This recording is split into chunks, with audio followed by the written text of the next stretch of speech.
Ayan, magandang buhay mga mare. For today's video, meron na naman tayong nahuling restaurant dito sa Al Najma Jufair. Ito nga yung patok na unlimited ihaw-ihaw. Dito lang yon sa Valera's Grilled House. So maganda yung area mga mare. Hindi siya mainit dahil tabi lang siya ng dagat. Grabe, ang daming tao dito dahil nga unlimited ang inihaw nila dito. Pagpasok pa nga lang namin ay nagtingin na nga sila sa amin. Dumating na nga daw ang malalakas kumain. Charis. Anyway, ayan na ang unlimited inihaw. Marami sila dyang inihaw.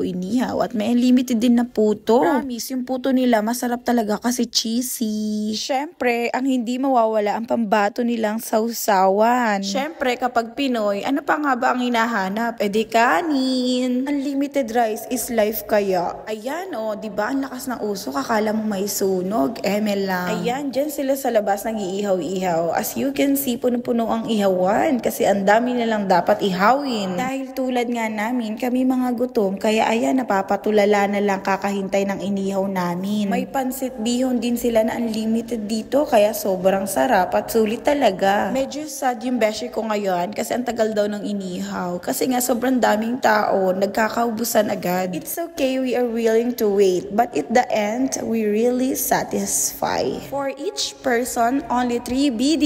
The unlimited ihaw. Ayun nga, natapos na kaming kumain na talagang busog kami. Kaso lang napakainit, so kailangan namin ng halong-halong pampalamig. Pampalamig ng ulo. Charis. So dito naman kami bumili sa El Padrinos. Pak na pak din ang halo-halo nila dito dahil meron ng leche plan, meron pang ubi halaya. So yun nga mga mare, nakatapos na naman tayo ng vlog for today's video. Thank you for watching. Babush!